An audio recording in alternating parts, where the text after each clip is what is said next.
It was supposed to be a routine night shift, one last run before clocking out. My boss handed me the final delivery, a pepperoni and green pepper pizza, nothing special.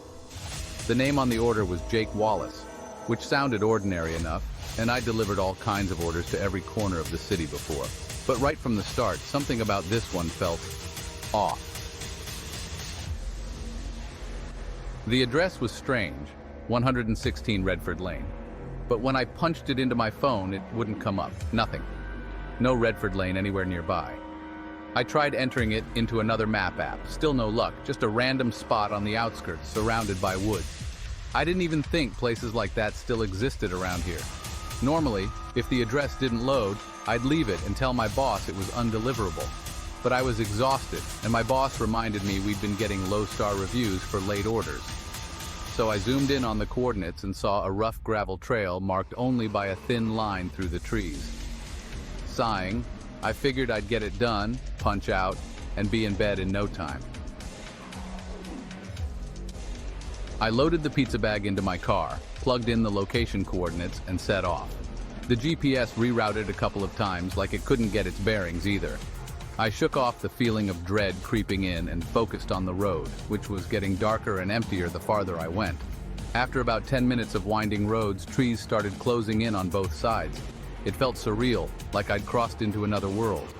Eventually, my GPS chimed, "You have arrived," though there wasn't a house in sight. Just a narrow, barely there path disappearing into the trees. I turned down the gravel lane slowly, hoping I was headed to the right place. A minute later, my headlights caught a small, run-down house tucked between tall pines. It looked neglected, like it hadn't seen a visitor in years. A single, faint porch light flickered on as I pulled up, casting long, eerie shadows over the worn-out wood. I got out, pizza bag in hand, and walked toward the back door as instructed. I tapped lightly at the door and waited, but no one answered. It was completely silent. The air felt unnaturally still, almost like the woods themselves were holding their breath. I was about to knock again when I heard faint footsteps on the other side of the door. Finally, the door creaked open, just an inch. A man's face appeared, partially hidden in the shadows. He was maybe in his late 40s, unshaven, with this vacant, unreadable expression. He just stared at me, not saying anything, and I started to feel that familiar unease creep in. Jake Wallace? I managed, trying to hand him the pizza. He nodded once, real slow, his gaze fixed on me as he extended a hand out to take the pizza bag. His hand was cold, almost clammy. I expected him to hand over a tip, or at least say thanks, but he just took the pizza and turned away, leaving the door half open. I stood there unsure what to do until he reappeared and handed me a 20. But he also gave me something else. A small, crumpled piece of paper slipped into my hand without a word. I barely had time to glance down at it before he shut the door in my face. I unfolded the note under the dim porch light, expecting it to be a receipt or maybe a weird joke. Instead, written in shaky, almost desperate handwriting, were 3 words that sent a chill down my spine. Don't look back. For a second, I thought maybe he was messing with me, but then I heard a faint rustle behind me like someone stepping on leaves. My heart jumped, and every instinct told me to turn around, but I hesitated, remembering the note. I felt exposed, like whoever or whatever was behind me could see me, sense me. I gripped the note tightly and forced myself to keep my eyes forward, taking slow, steady breaths. I took a cautious step back toward my car, resisting the urge to look over my shoulder. The rustling stopped, but the silence felt heavier now, pressing down on me. I could feel my pulse pounding in my ears. Every step felt excruciatingly loud, my sneakers crunching the gravel underfoot. Finally, I made it to my car, threw open the door, and slid into the driver's seat. Just as I locked the doors, my headlights illuminated the trees behind me. And that's when I saw him, standing just at the edge of the clearing, barely visible in the shadows. It was the man from the house, but this time he looked different. He was watching me, his eyes fixed on mine even from that distance.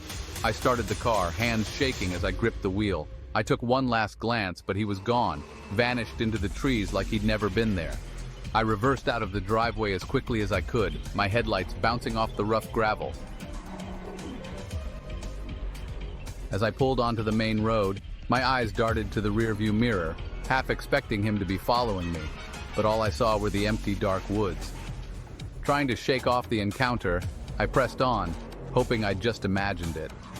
Maybe it was just exhaustion, or maybe I'd let my nerves get the best of me. But a few minutes later, my car's engine made a strange noise, and the gaslight flickered on. I hadn't noticed it was nearly empty. I could have sworn I'd filled it up that morning. I kept going, hoping to make it to the nearest gas station, but the car started sputtering, losing speed. That's when I saw it, a pizza bag lying by the side of the road. It looked just like mine, except the name tag wasn't familiar.